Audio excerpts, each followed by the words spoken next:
টাকাটা আর কিছুই নয় রে মদন, টাকাটা হলো হাতের ময়লা।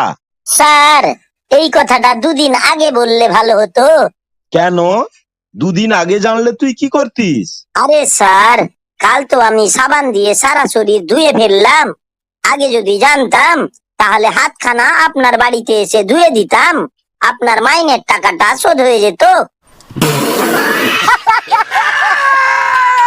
আরে মদন, উঠে পড় উঠে পড়, স্কুলের জন্য দেরি হয়ে যাচ্ছে তো। মা, আজকে স্কুল ছুটি আছে তো। কেন রে শুয়োর, আজ হোলি না দিওয়ালি? কিসের ছুটি রে? চল যা, উঠ উঠ, স্কুল যা।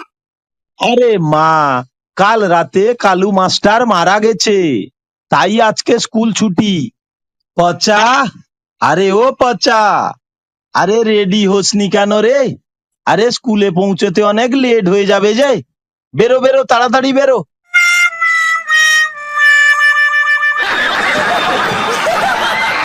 বেটা, আজকে তোরা কি শিখলি? টাকা মাটি, মাটি টাকা। স্যার, কি বললেন? টাকা মাটি, মাটি টাকা? আরে হ্যাঁ বেটা, হ্যাঁ। যাদের মাটি আছে তাদের টাকা আছে, মানে যাদের প্রচুর মাটি তাদের প্রচুর টাকা। স্যার, এই নিন বস্তা ভর্তি টাকা। আরে বেটা, টাকা কই? আর এটা তুই কি নিয়ে এসেছিস? বস্তা ভর্তি মাটি এনেছি। আরে বেটা, মাটি আনলি কেন? মাটি কি হবে? টাকা কই? স্যার, আপনি তো বলেছিলেন টাকা মাটি, মাটি টাকা। তাই বাবা যে টাকা আপনাকে দেওয়ার জন্য দিয়েছিল, সেই টাকাটা আমি খরচা করে ফেলেছি।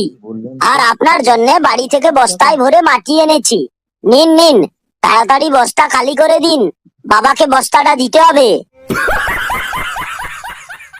দেখ গোলুর বউ, তুই তোর বউর গোলুকে একটু সাবধান কর, না হলে দেখবি একদিন আমি পায়খানা থেকে গু বের করে ওর মুখে ছুঁড়ে মারবো।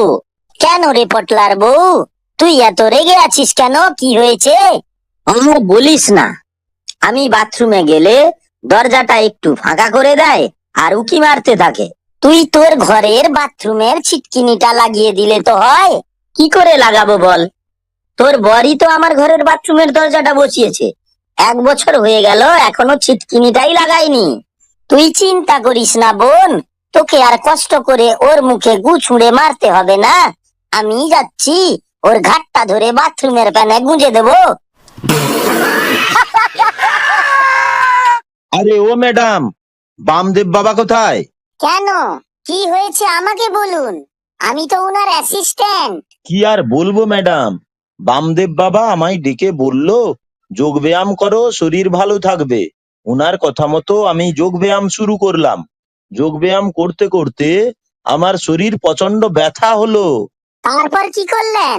আমি উনার কাছে গিয়ে আমার সমস্যাটা বললাম।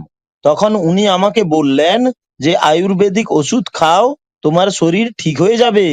এইভাবে লোককে চুতিয়া বানিয়ে বানিয়ে আয়ুর্বেদিক ওষুধ বেচতে বেচতে একটা বড় কোম্পানি খুলে ফেললো।